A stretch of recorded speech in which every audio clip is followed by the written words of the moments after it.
Hey, in this video, I'm going to go over some ways that you can leverage Netexec and the SMB protocol. This lab takes place within an Active Directory environment, and there is a little bit of overlap from a previous video I made on using Netexec within an Active Directory environment. But there's some different things that I'm going to show here. And one great reference that you can always utilize is the Netexec wiki that is maintained by the folks that produce and maintain Netexec, right? So anything you need to, you can usually search up here to get some information on different news releases on updates are always here. And again, this is a great resource. Also inside, you could just look up um, different commands for the protocols using -H for help. But let's just jump right into kind of the first steps that I would take. If you've never used or if you've never updated or modified your Netexec config file, then that's definitely worth doing. And if you're not sure where it is, you can run the locate command, and whatever text editor you want, you could use that to make some sort of modification. So I've already updated mine. Otherwise, I would show you the defaults and switch everything around.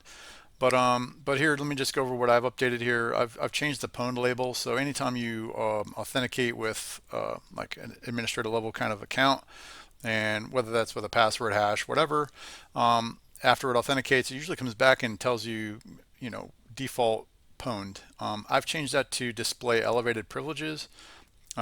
Main reason is if I'm using this for a report, maybe I'm producing a report to give to Hack the Box for a cert, or I'm just producing a report to give to a client. I think it is a little more professional, and it also really conveys what that account has access to. Okay, so they may look at pwned and not even understand what it means, and probably have to Google it to understand that, right? But if they look at elevated privileges at the end, that's kind of self-explanatory. I've seen other folks that have used like admin or administrator, things like that, whatever gets the point across. And I think that's definitely worth changing depending on what it is you're using this for. From an audit mode, I've changed that to redacted. I've seen that also be like asterisks and things like that. But what that does is as I authenticate with a user and their password or hash is then displayed within the output, and you'll see that kind of later. And I've changed that to just be redacted. So that's just one less step I need to do. Like if I'm either grabbing a code block, that's one thing. But if I'm grabbing a screenshot and the password or hash or NTLM hash is displayed in the output, then I have to somehow obfuscate that either with a code, some sort of block, with my image editor or something like that. That way it removes it from the report, because there's sensitive information that you definitely don't want to include in a report. And I would definitely put passwords and hashes and things like that as that sensitive information. So this just takes one step out of my process when I have to start drafting a report. Some of the things you can do, I don't do log mode. You can, I do change ignore OPSEC. So I think this is set to true. But I like to put it to false. That way, at least I know beforehand if I'm about to run a built-in command against a target. It'll flag it and say, hey, look, this might be noisy. You might want to use caution, try something else, or hey, we warned you type of thing. Because then you can at least go, yeah, ignore, or yep, I accept. I don't remember exactly what it is, but then you can progress through it, or you can opt no, not to progress and use a different method. So yeah, that all depends. If you're on an assessment where noise doesn't matter, then run it. If you're doing some sort of engagement where noise and stealthiness are key, then that can definitely help you out. If you're unfamiliar with some of the things you're doing. I also enable the Bloodhound feature here. So, just update it with your user information. And what this will do is as you authenticate with users, it will then update if you have Bloodhound running, it'll update the information within your Bloodhound database to, own users, hosts, things like that. So then you don't have to kind of do it later. So it's just another cool added step feature to add to your process. But that's kind of what I do for my config file. So just jumping straight into this and looking at enumeration first, right? So don't even need to use any type of authentication, and there's ways to definitely go through this a lot of things without you know without using credentials. But if I was starting to just kind of footprint a network, I'm given a subnet or something, I can run the subnet, and what it's going to do is it's going to start identifying the hosts that are within that subnet, and that's pretty cool. What it can also do, and you might have seen it was already kind of jumping the gun here, and I'm not going to go through that whole process there, but what this will do is this will now create a file called hosts, and it will drop the information that it pulled here into a convenient host file entry, right?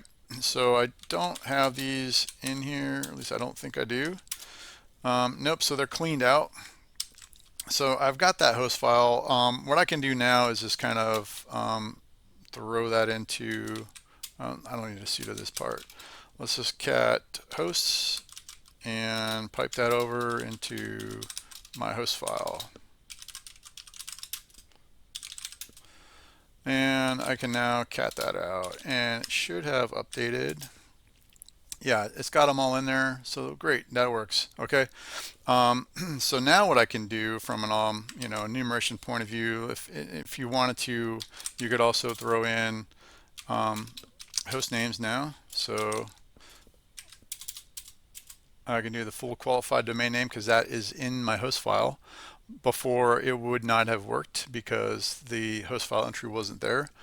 So you can run this either way. Again, host names, IP addresses, subnets, and you can even use a text file. So I should have a targets list, and this thing has a bunch of stuff. Let me cat that out.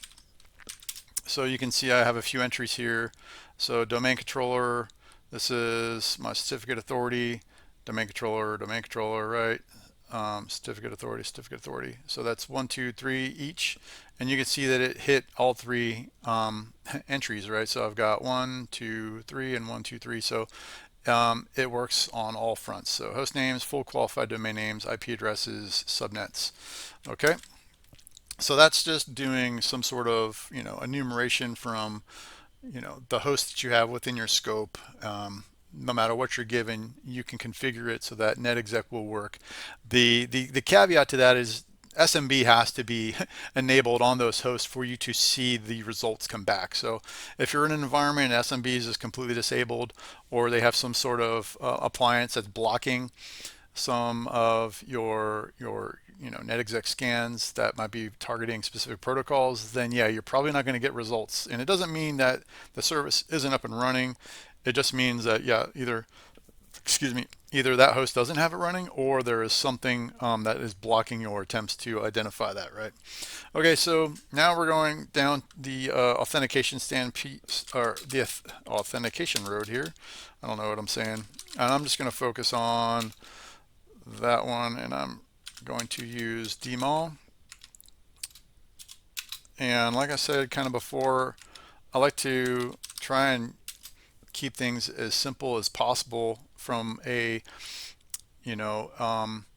from having to take screenshots and then start modifying them to redact information. So I have the user DMAL, I have the password and that user's hash saved in a file. Okay, so no matter which way I'm going, if I'm using pass a hash, I can use that. If I'm doing password, I can use that, right?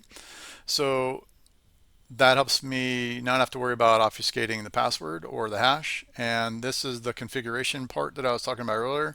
I have redacted in my audit mode, and it comes out redacted here. So I can just take a screenshot of this and be good to go. I have no extra modifications that I need to do from obfuscation or redacting the sensitive information, being passwords and hashes. Okay, so that's why I do that. And so that was, let's go back to that one. That was just a standard user. The green plus sign tells me that it was a successful authentication.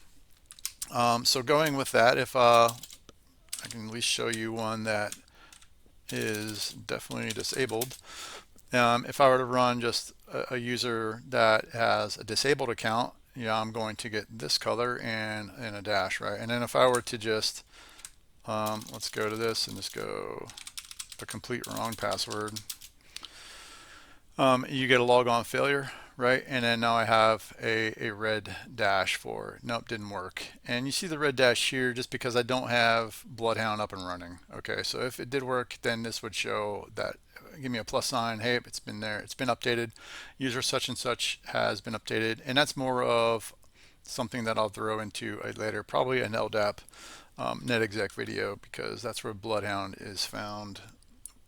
Okay, so that's username, password.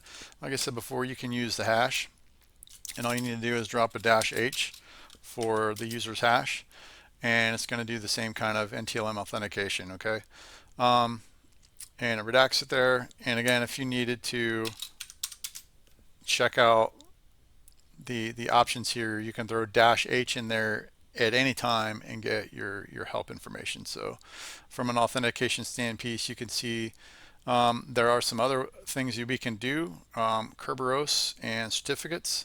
So use -k cache and a -k, okay? So this is saying, hey, I want to use Kerberos, and then if I have something exported, I can use that, okay? So let's clean this up. Let's see if I can grab one, because I don't think I have one here. So there's one right there I can just do. So I'm just going to use get TGT to grab a TGT and get me a C cache there. So I just need to now export that so I can use it. And then and I could actually set that as a variable, but I'm not going to worry about it right now.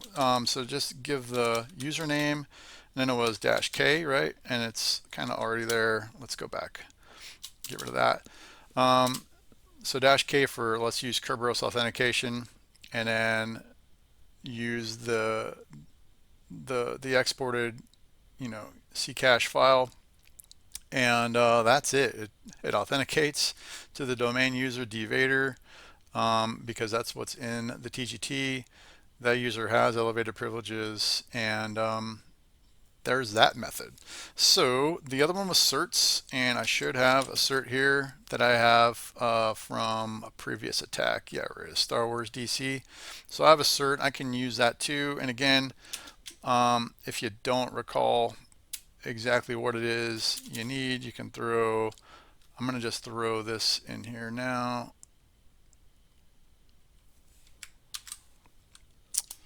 And because this is how I generally roll, I'm going to wrap that. And you can already see that I can just tab this over and complete this. So, okay. What you have here is the option is --pfx -cert. Throw the cert name in there and hit enter, right? It should authenticate. So I got a green plus mark there. It's still redacting my authentication, which is great. And this is a domain controller, so then I could leverage that to do some other things, right? So that is authenticating with username, password. That's authenticating with a Kerberos using a C cache and a PFX, so certificate. Another thing that we can do here from authentication standpoint is, as we're going through this process of authenticating users and getting successful authentications, right? We have databases that were built from the initialization. So like when you first started Netexec, and it's like, hey, creating and building these databases. That's what I'm talking about. And now to access those, NXCDB should work. Yep, hit enter. And then if you're unfamiliar, you can run help here, and it'll tell you kind of where to go.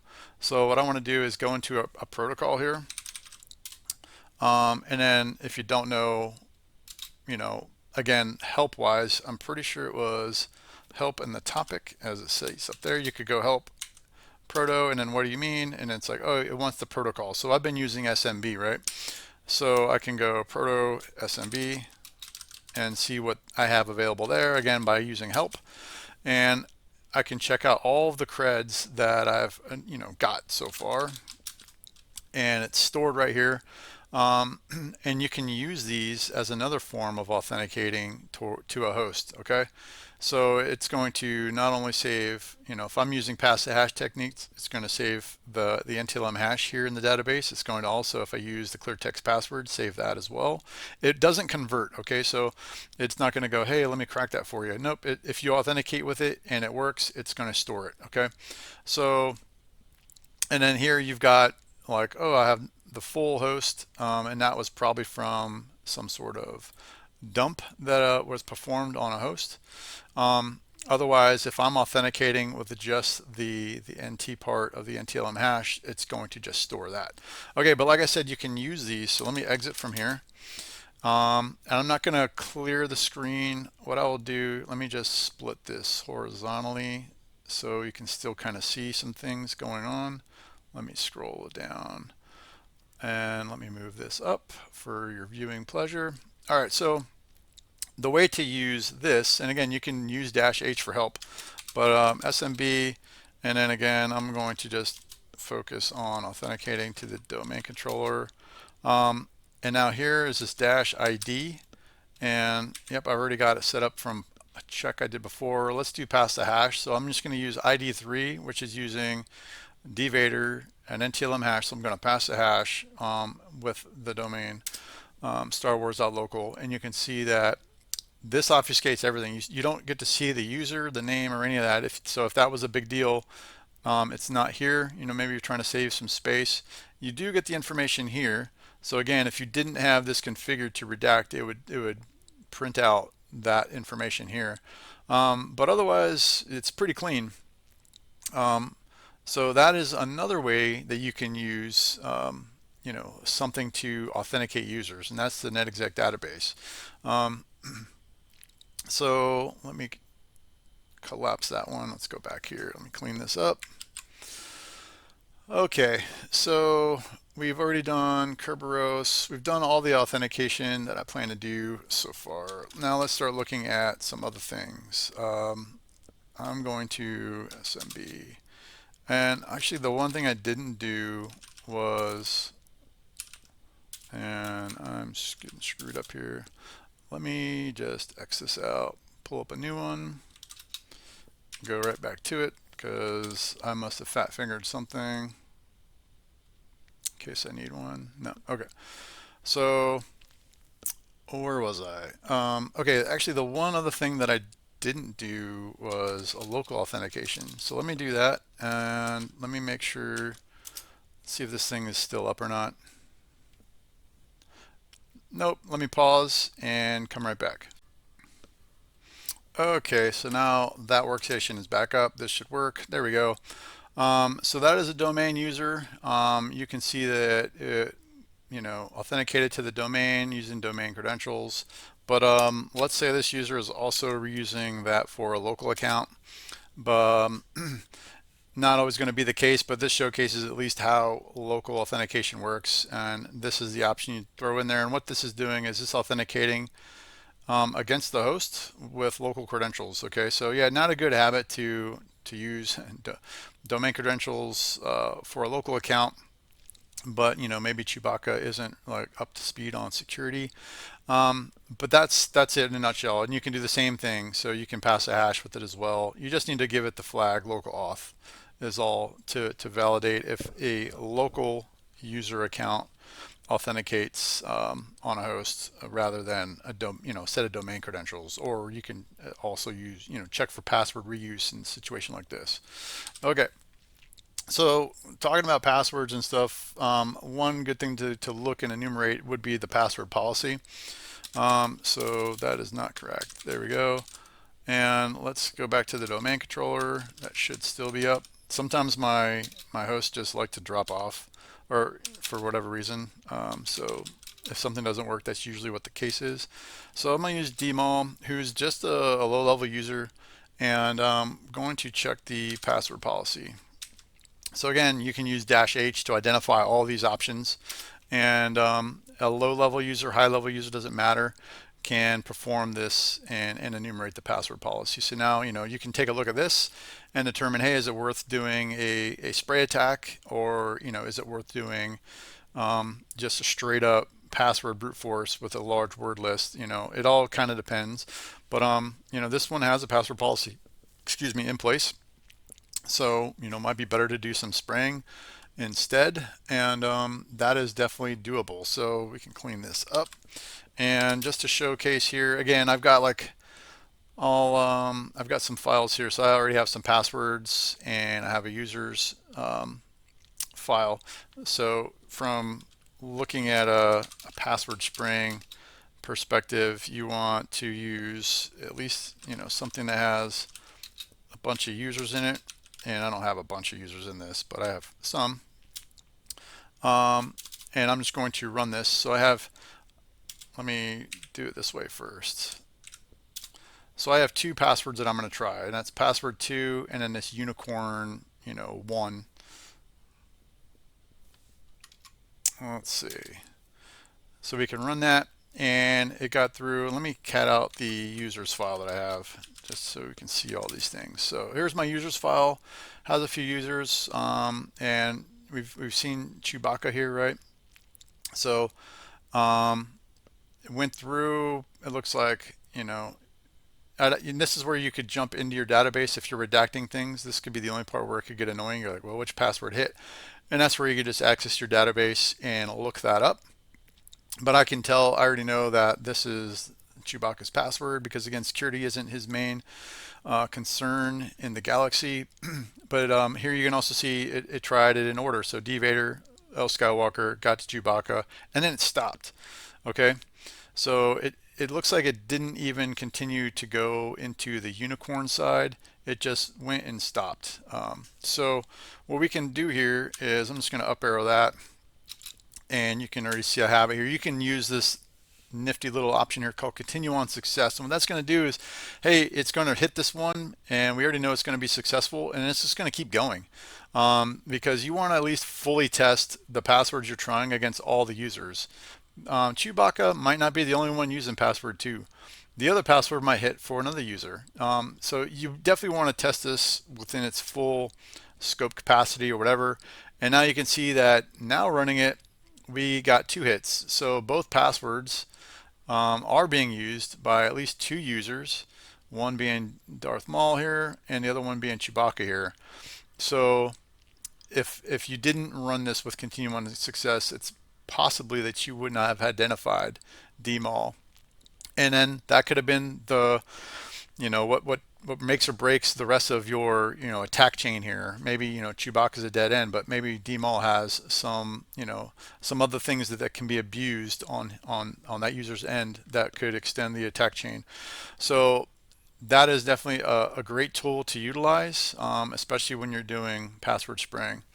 All right, so now we've talked password spraying. Let's look at doing, just if we had a list of passwords, and let's not do no brute force. Let's continue on with continue with no success. So continue on success and see what comes about with this one. And hopefully I don't lock any accounts out up. That's a possibility. And now that I'm getting timeouts, now we're back up. Okay, cool. I was going to say my domain controller might have shut down on me. All right, I'm going to stop this. So, okay, so let it keep going. There we go. All right, so it's done. So this is using a, combining, this is more of the password attack, right? So not spraying. I have a bunch of passwords in here that I've harvested. I have a bunch of users. I'm still within my threshold of not locking accounts out, but I'm getting close to it. So gonna have to play it safe there. But here's where you can see that I got more hits, and that's because continue on success. And if I didn't have continue on success running, I wouldn't have identified all of them. So L Skywalker worked, Chewbacca worked, and then I can pull all these out, and now I have a list of information, right? So now let's go back to one last thing to demonstrate, and I have let me just bring that all the way over. So I have a file here called nobruteusers.txt, and a no brute pass. So what that is basically taking the results from the previous scan, and I've created two files specifically for this. And the username in one file lines up with the first password in the password file, and it kind of trickles down. So each one should match each other and be a successful authentication. And this can help out if I'm coming back later on to verify that, hey, do these passwords still work for these users? Did someone change them? Maybe you're on another, like, hey, this is another assessment down the road, and these guys should have changed passwords because it was reported as a remediation recommendation type of thing. You can validate those by using the no brute force and continue on success. Your users file and the password file just have to be set up correctly, and that just means that it has to be a one-for-one. Again, like if a username has to match the password in the file. So if I go cat, let's go users, not users, but no brute. And we can do, so again, Vader, that's that user's password for sure. Skywalker, that's that user's password. So this is what I created these after I ran my password attack. And then I just have them stored. And now this is where I can validate, hey, are these still valid? And then if I wanted that for a screenshot, I could go into my configuration file. I could turn off the Bloodhound enabled section and clean this up so that all you see are all these hits and it's all redacted. Okay, so that's a technique you can use using the no brute force type of thing. And so now that we've got some elevated accounts, let's do some elevated things. And one cool thing that you can do is collect hashes so that you can continue to use those hashes to move elsewhere within the environment. Oh, and why am I targeting the domain controller? Because it's still up. Yes. Okay. So not much going on. There shouldn't be a bunch of local accounts on the domain controller, but you can use the -- SAM there. You can use LSA for LSA secrets.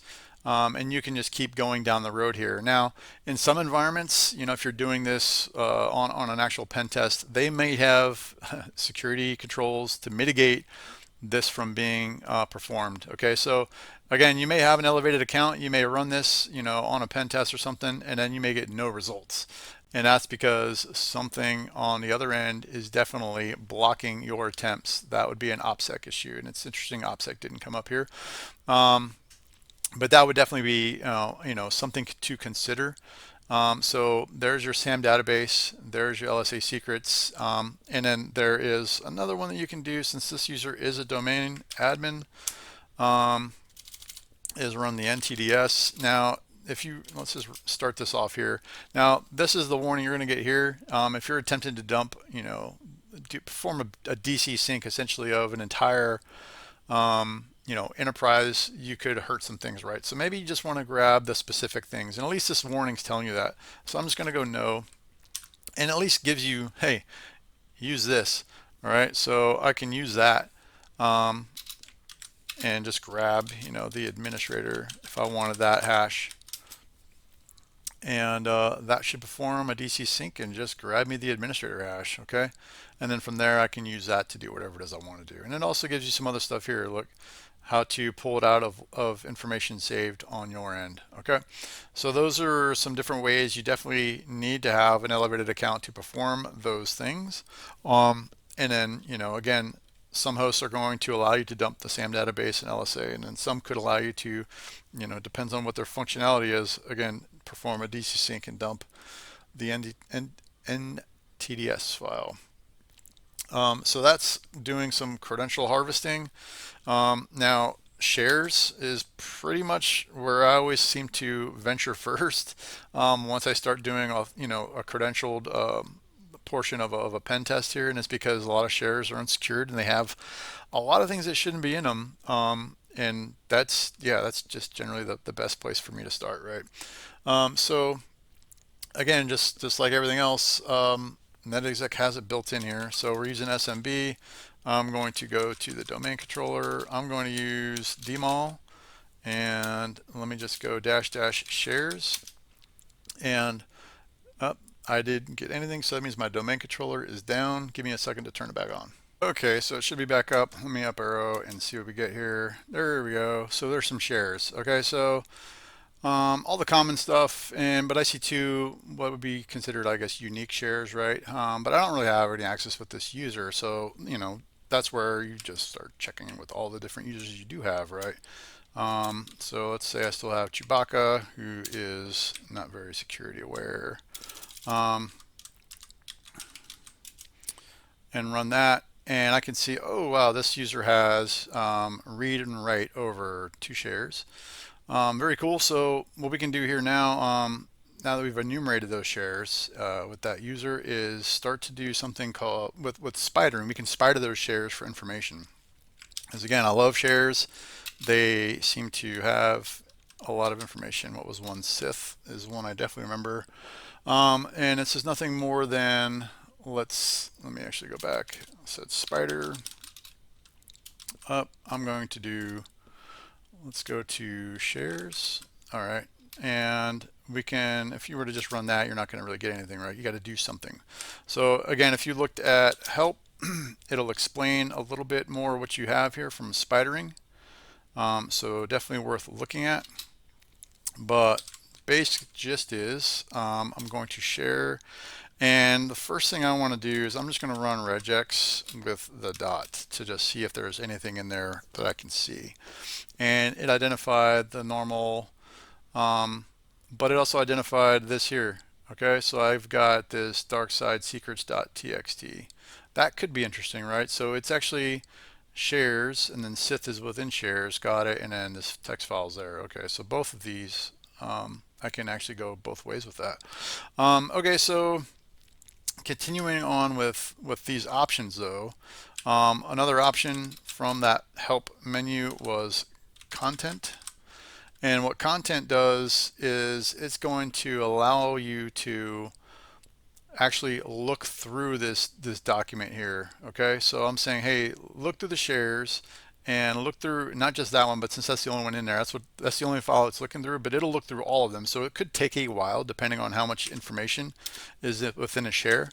And let's say that I know there's a keyword in there. Maybe I'm looking for administrator, I'm looking for a domain name, I'm looking for something key, a keyword that will stick out, credentials, password, whatever.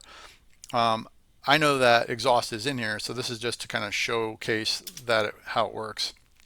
But I can regex that. So again, I'm using the content to actually go through and look through the content of the files as long as I can access them, right? And I want to search for this one keyword using regex. And it did hit exhaust. You can see it hit on that keyword there. And that means it's in there. So that's where I'm going to stop here with this, but I'm going to show a way that you can pull down information using one of the different modules that's built into this protocol here. Okay, so now just continuing on with some other features that we have here. We can enumerate interfaces. So I know this is a domain controller. There is the possibility that this one has interfaces, right?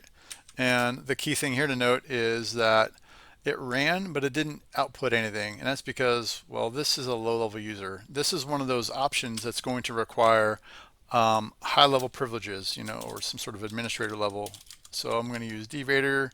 Let's pass the hash with this one just for some variety here. And let me change the username up. And now we run it. I get nothing. Okay. And it doesn't look like I misspelled anything. Let me run this password here. Should not matter because it's the same. Oh, it did. Maybe I screwed up the... Anyway, okay. So now you can see that this is... This host has 2 interfaces, right? This is the IP we've been targeting, and it looks like there is potentially an internal network that has the 172.16.0.0 subnet going on. So that could, depending on your scope and your ROE and everything else, be a potential to a pivot point into an internal environment as well. Okay, so again, that one does require high-level privileges. So another one we can use is logged on users, and I'm just not even going to worry about, well, let's just look at this one. Oh, there we go. Let's finish that one. If we look logged on users, and we'll go back to this one.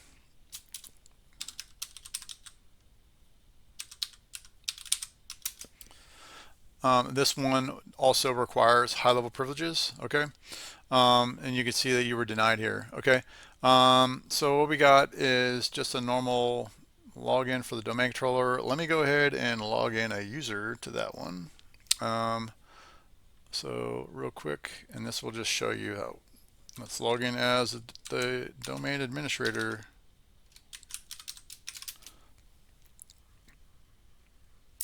And we'll run it again.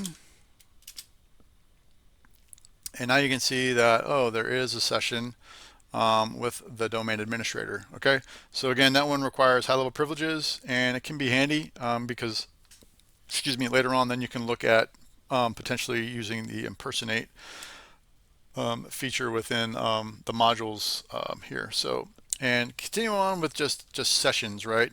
There is another one we can do. And again, this is going to require high-level privileges, but it just reiterates what we kind of already know. You know, who's logged on to the host, who has a session on the host, and this again can be useful. So both options exist, and both have their purposes here. So continue on with some enumeration. Now this is going to be low-level user. And Sipaka is a low-level user.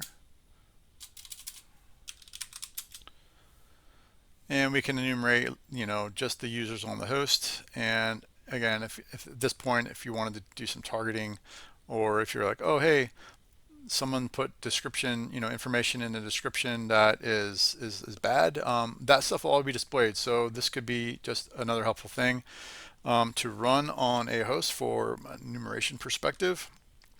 Going along with the users, you can also enumerate the local groups. So we can go local groups, administrators, and this should be low level or high level, it doesn't matter. Each account should be able to run this.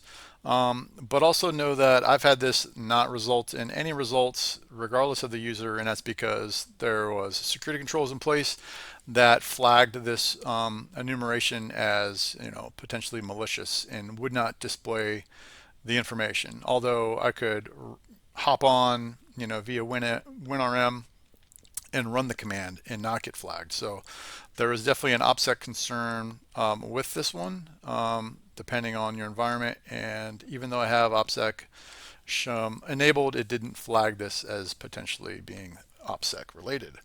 So just something to keep in mind. Okay, so clean this up. Let me up arrow and just kind of keep going along here. And task list, so you can look at the tasks, and I'm going to need a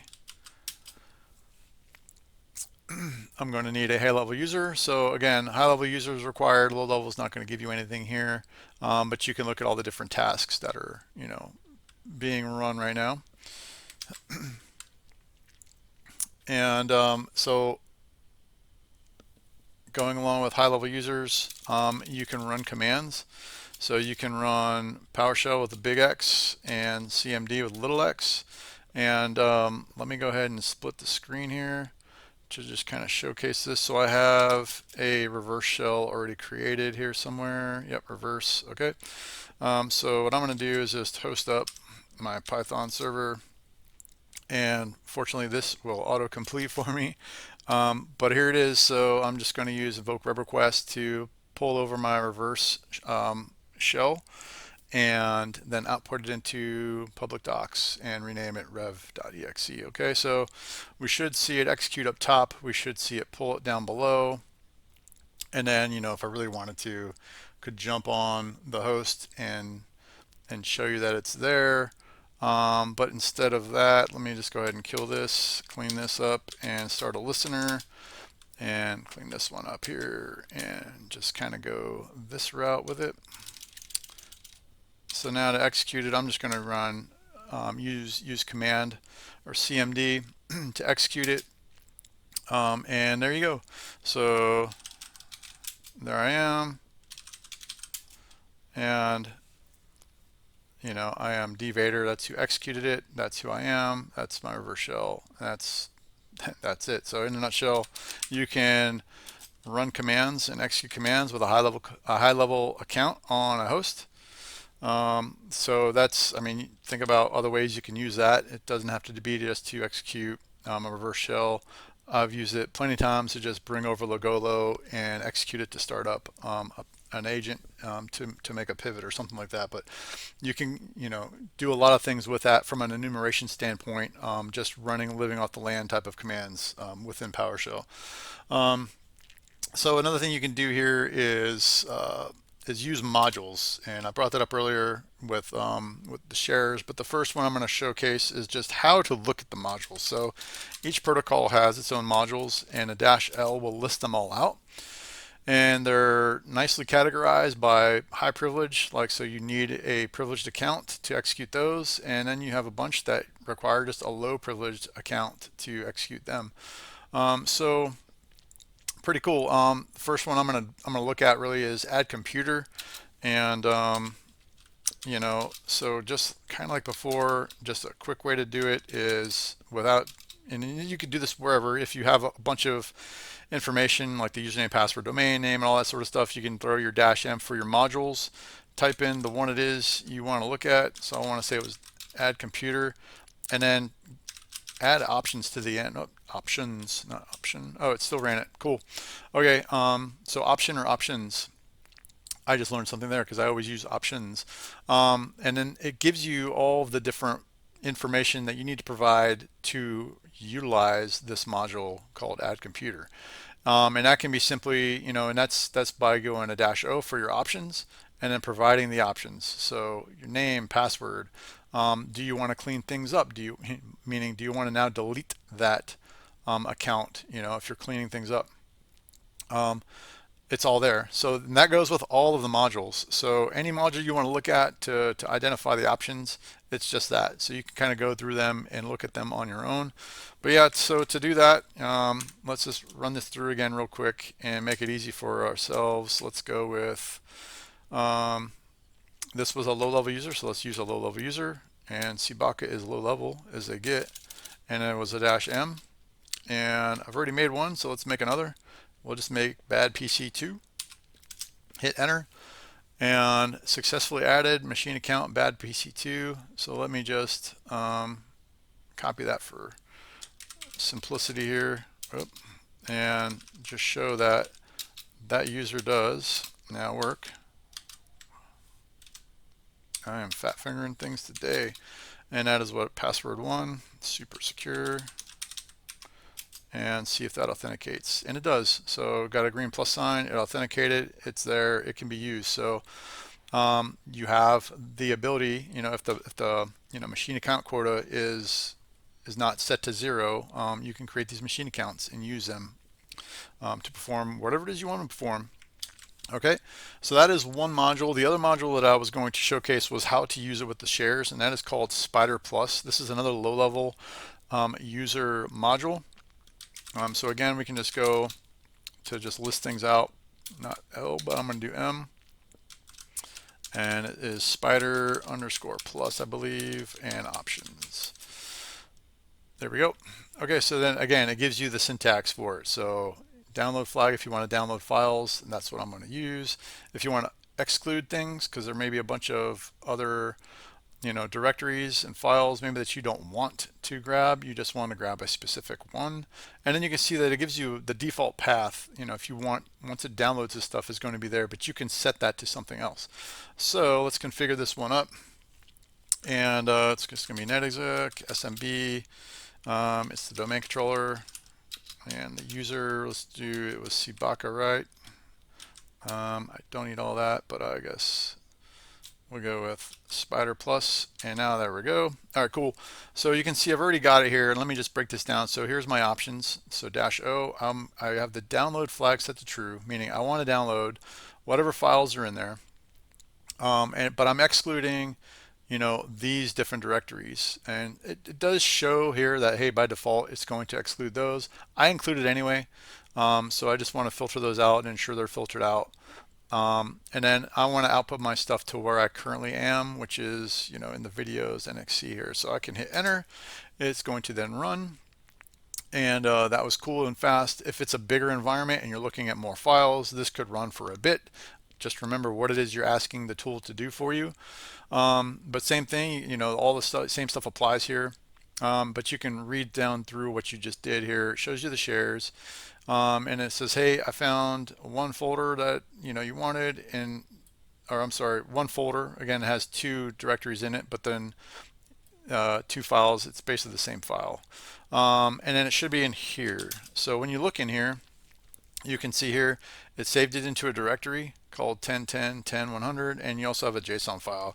So if I wanted to just look at that from this perspective, what did it bring me? It gave me another directory called shares that has sith in it, which is how it's configured on one end. And then you can see again it was displayed here. So this would be shares with sith in it, and then it shows sith alone by itself. So it created another directory with sith, and both, like I said, both have the same file in it. So then if you wanted to, you could cat that out and see what it said in it, whatever it is. So this really has no real benefit for me right now, but maybe it does for the Rebellion. I don't know. Well, let's clean that up. And that is the Spider Plus module, very handy module that you can use. So add computer, Spider Plus. Now let's get into a couple of the high privileged ones. There's one specifically that I'll look at, and that is LSASSY, and that's for dumping LSASS. So let's get -u dvader, and let's use their kcache for funsies. And what I say, module is LSASSY. And then if you needed options, or if you wanted to look at them, again, you can just throw it in there at the end. And I don't have that set, that's fine. Let's export it. Yes, that should work. Let's run it again. And really, yeah, there's really none here. It's telling you what it's using. So there's really no options to set. So you can get rid of that and then just run the module by itself. And it couldn't connect, so my domain controller is, yep, it's down again for some reason. Give me 1 second, let me get it back up. Okay, restarted, and let me go ahead and clean this up real quick. Up arrow, this should work. It still doesn't want to connect. All right, but that would dump your LSASS, okay? And I mean, I can just check, verify that it's not because it doesn't like my password. It's definitely authenticating. Let me just try it one more time. And okay, it did. Now I'm just getting weird here. Okay, so it may not like something from my saved TGT to perform this, but with a password using the old NTLM, it definitely worked, and it got 1 hash from there. Cool. Okay, so that's your LSASSY module.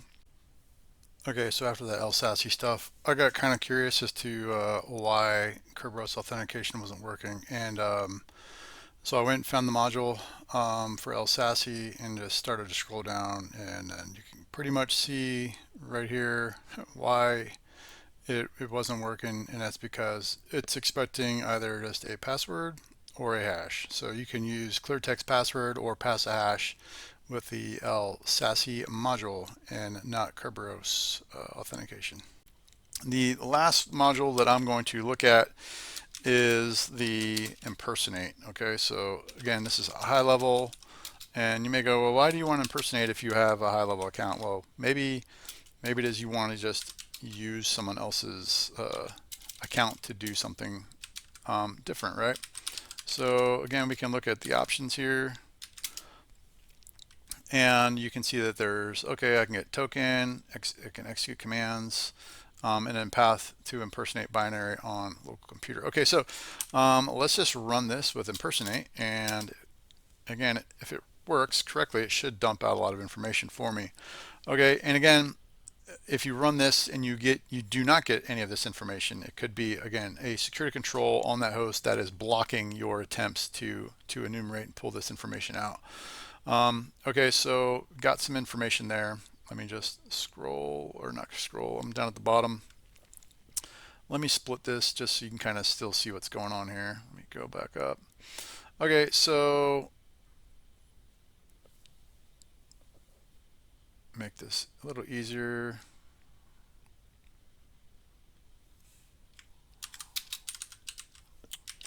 All right, back to options just so you can see that. Okay, so we have tokens. All right, so it wants the token ID, got it. And then, you can execute commands if you wanted to. So let's just keep that simple. Go all the way back here to -O, and I'll just bring it over. Is 1, yeah, 1's the administrator. Okay, cool. So I'm going to use token 1, which is using the administrator here. And I'm just going to execute who am I. And this is, again, just to kind of show what it is that's going down here. So let me, move that up. So we can see that it's executed as the domain administrator. Okay, that's the key takeaway here is the command is being executed by them. And you can see that's who you are at that very moment, is the administrator and not dvader. Okay, so that's Impersonate, and that wraps up this video. And if anything, that really just brushed over, I probably say this every time, just the surface of what it is you can do with Netexec and SMB protocol. So it's definitely worth taking some time, set up a lab, try to go through as many things as you can that are unfamiliar to you, especially if you look at the modules and you're like, wow, there's a lot of modules. Well, go see what they all do. And then if you're on the defending side, just start collecting information on that to see if you can figure out ways to defend against or alert on potential activity that could be someone using this tool against your environment. But yeah, essentially this tool you could sit back and do a lot with. And I think it's called the Swiss Army knife, right? So that's it in a nutshell. And the next video coming out will probably be related to the LDAP protocol. And if you have any questions, I guess just throw them in the comments, and if I can, I'll get around to them.